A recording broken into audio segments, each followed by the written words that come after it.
Il y a quelques années, il y a une petite boîte qui s'est demandé comment améliorer la communication entre ses fronts et ses backs. De cette réflexion est né GraphQL.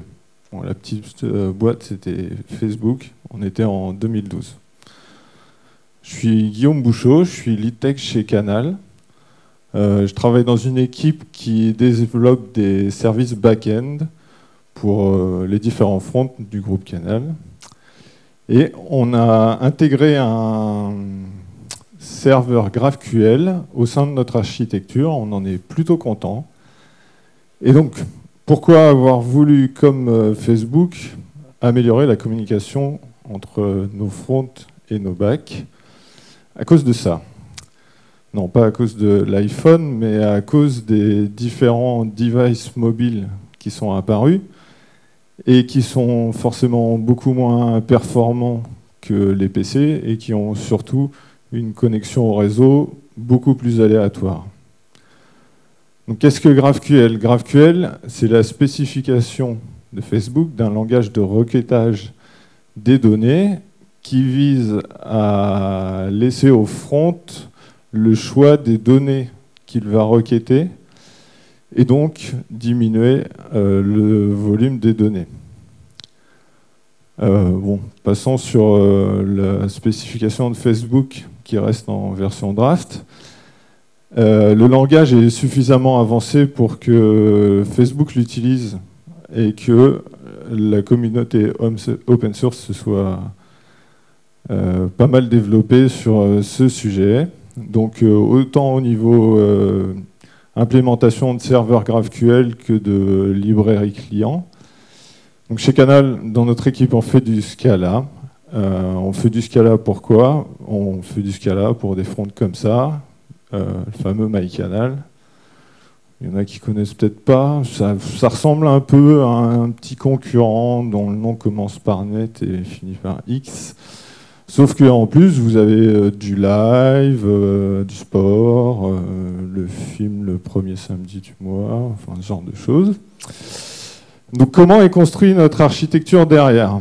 À la base, donc, on avait une architecture orientée microservices, donc avec le front qui pouvait parler soit un microservice live, donc pour recevoir toutes les données du live, donc les diffusions, savoir quand est-ce que le programme y passe, à quelle heure.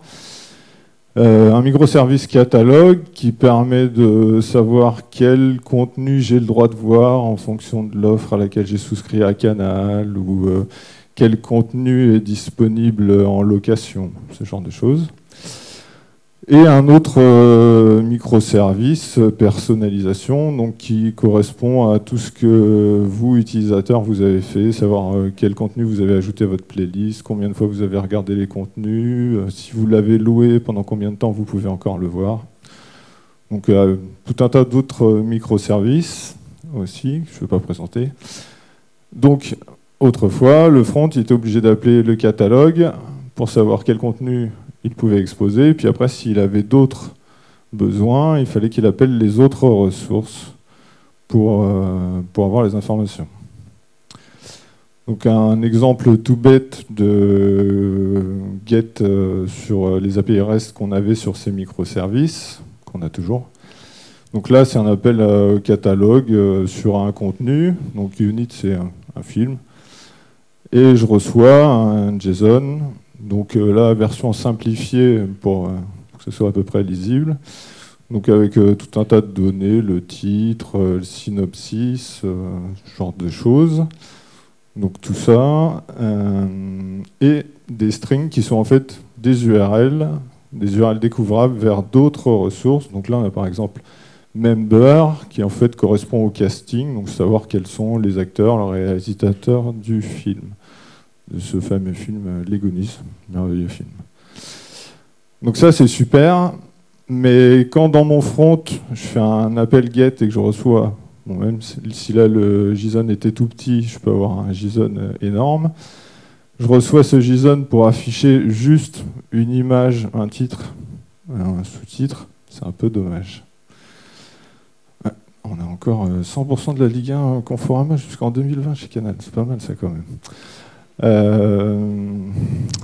Donc, notre API REST était comme celle-ci, et avec GraphQL, on change de paradigme. Donc, on a nos fronts, nos microservices. Le front va faire un appel à ce serveur GraphQL, qui lui va se charger d'aller chercher les différentes données dans les différents microservices. Donc, comment ça fonctionne GraphQL? Donc, d'abord, il faut définir un schéma. Alors, ça peut paraître fastidieux un schéma, mais ce qui est super, c'est que du coup, on fait du typage fort.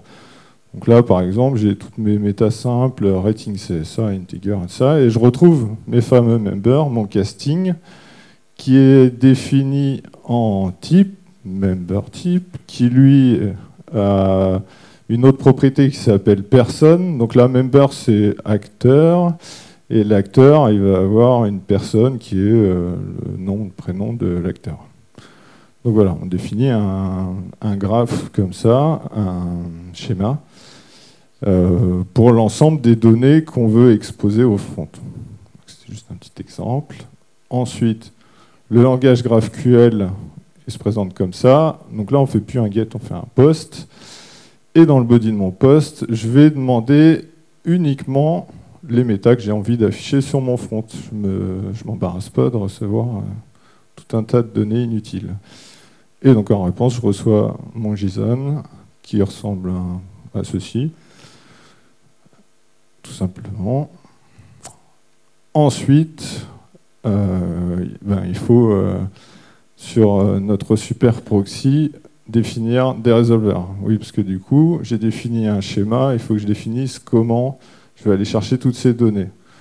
Donc là, par exemple, les données simples, elles se retrouvaient dans le JSON de base de mon appel REST, catalogue unit et l'ID.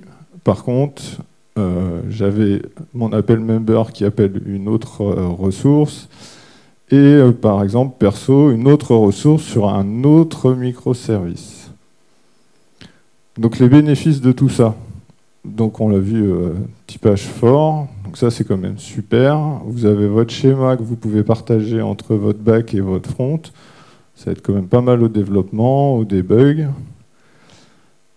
On utilise moins de data, donc ça c'était le but quand même de GraphQL à la base, c'était de pouvoir laisser le front choisir les données qu'il voulait.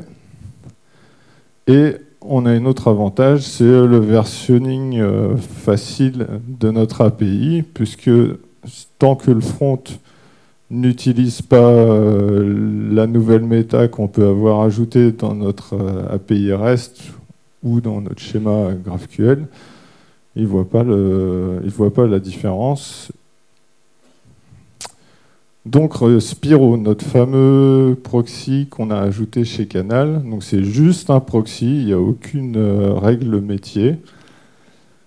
DDoS Protection, ah oui, ça a été un peu évoqué tout à l'heure, problème de GraphQL, comment on fait un peu pour empêcher le front de faire des gros appels. Bah oui, parce que du coup j'ai mon film, je demande les acteurs, je demande sur les acteurs, donne-moi tous les acteurs, et sur tous les acteurs, donne-moi tous les films qu'ils ont fait, et ainsi de suite. Et puis là, on arrive à une requête monstrueuse qui peut nous faire tomber toute notre plateforme.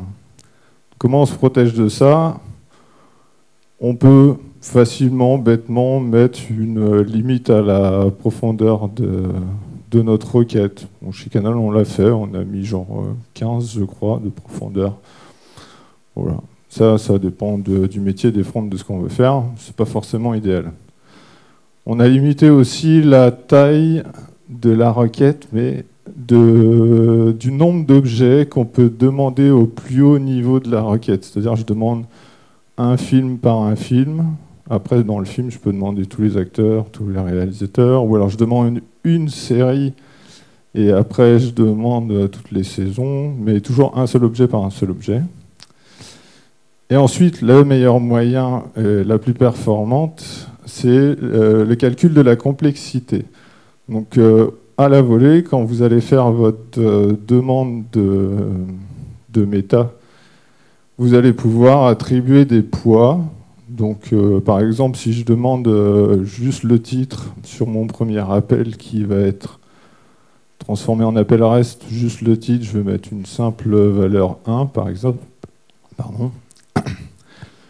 Quand je vais appeler une URL découvrable, je sais que ça va me coûter un peu plus cher en temps de calcul, en serveur, en bande passante, en tout. Je vais mettre une valeur un peu plus forte, je vais mettre 2. Et puis quand je sais que je vais solliciter un autre microservice qui demande beaucoup de calculs comme la personnalisation, je peux remettre un point encore plus fort. Et donc, après, le but, c'est de trouver la bonne valeur limite à mettre sur la complexité maximale que l'on souhaite dans notre requête. Donc ça, c'est en fonction du métier, il faut réussir à ajuster ça. Ensuite, les headers. Alors ça, rapidement, donc ça c'est l'interface GraphQL qui est disponible open source. On a juste tuné un petit peu pour pouvoir afficher nos headers et lui passer 2-3 headers. Donc c'est une interface de test pour tester les requêtes GraphQL. Donc il y a un truc intéressant, c'est qu'on a rajouté un request ID. Ça c'est pour le suivi, le debug des requêtes, parce que le problème c'est que quand même GraphQL ça nous a masqué quand même pas mal de trucs.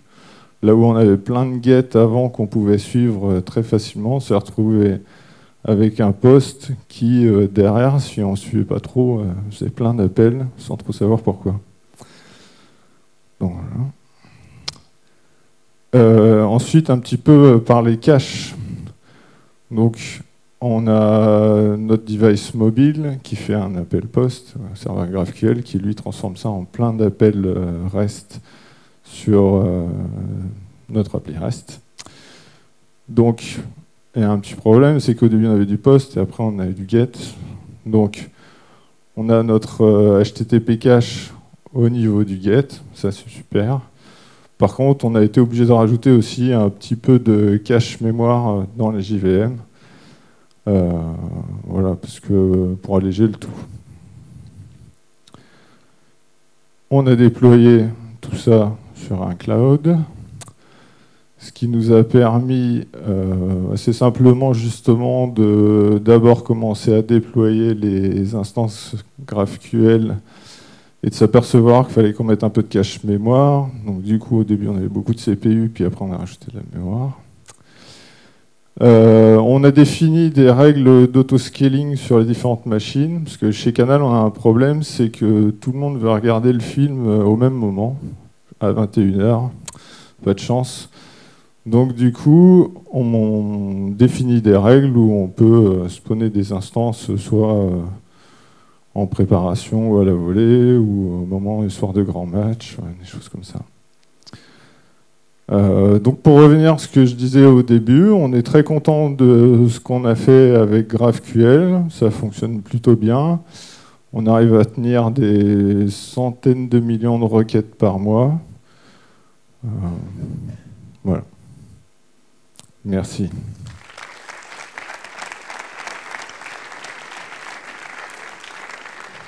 Alors, peux-tu nous présenter le livre que tu as amené avec toi? Alors, ça parle pas de GraphQL. La philo des super-héros. Donc la philo vue par Superman, Batman et compagnie. Oui, bonjour, j'ai une question. Merci pour ton retour d'expérience. J'ai une question sur les query complexity que tu as abordées, qui permettent donc de mieux manager les impacts sur la performance. Est-ce que c'est, dans un premier temps, utile de garder une sorte d'homogénéité entre les complexités sur l'ensemble des queries? Et si oui, comment vous faites pour garder une sorte de ledger à jour et créer un ensemble de règles qui permet que ce soit cohérent? Je dirais plutôt non. On a vraiment fait à l'usage, on a vraiment, dans un premier temps, mis des valeurs comme on le sentait, comme on savait déjà comment nos services derrière allaient réagir, quelle complexité il y avait derrière. Après, on a fait à l'usage, les premières fois, on a laissé un peu ouvert, on a laissé tout le monde faire un peu n'importe quoi. On a regardé les requêtes les plus consommatrices et puis on a vu avec les personnes qui faisaient du front pour voir si vraiment ils avaient besoin de ça. On a ajusté, après on a mis un plafond, on a mis notre complexité maximale en fonction de vraiment ce que les équipes front avaient besoin de faire. On a une question à l'étage. Bonjour. Bonjour. Tu as parlé de protection DDoS, par contre tu n'as pas parlé d'authentification. Comment est-ce qu'on s'assure que c'est bien les fronts Canal qui vous appellent et que c'est bien des membres qui ont un compte chez Canal? Alors ça, il y a toute une brique chez Canal, dont je ne m'occupe pas, qui fait ça. J'en ai pas parlé parce que c'est un peu top secret. Non, on a une brique d'authentification. Après, la personne, elle a un token. L'appli a un token. Non, pas l'appli. Le client a un token qui transmet. Après, de savoir que c'est vraiment l'appli MyCanal qui appelle notre serveur GraphQL, ça c'est au niveau réseau, en interne, je ne peux pas le dire. Enfin, j'ai pas vraiment de réponse. On a une question en bas à gauche. Ouais. J'aurais voulu savoir, en fait, tu parlais de performance, là tu as vu avec tes fronts pour qu'ils optimisent un peu la requête, mais dans quelle mesure est-ce que GraphQL, c'est pas une sorte de magie? Dans quelle mesure tu peux rentrer dans le détail pour aller voir justement derrière ce qui se passe et éventuellement optimiser? Est-ce que c'est simple ou pas? Je suis pas sûr d'avoir compris. Est-ce qu'il fait une sorte de magie? C'est ça? Non, c'est que justement, comme il construit lui-même, il masque toutes les requêtes qui sont faites derrière. Ouais. Dans quelle mesure, si toi tu veux optimiser parce que tu te rends compte justement qu'il y a quelque chose qui n'est pas assez performant, quel moyen tu as pour pouvoir faire ça? Ouais, donc c'est ça, ouais. Donc ça, on y travaille pas mal en ce moment parce que justement, on s'aperçoit de ce problème. Donc effectivement, il y avait la première, j'ai parlé un petit peu, la première solution, c'était d'avoir un request ID pour savoir tracer quelle requête GraphQL avait généré, quelle requête reste derrière. Après, il faut, en fait, le problème, c'est qu'il faut récupérer le body de ton poste et tracer ça quelque part. Et c'est pas évident, on y bosse. On n'est pas, je suis pas super. On va prendre une dernière question.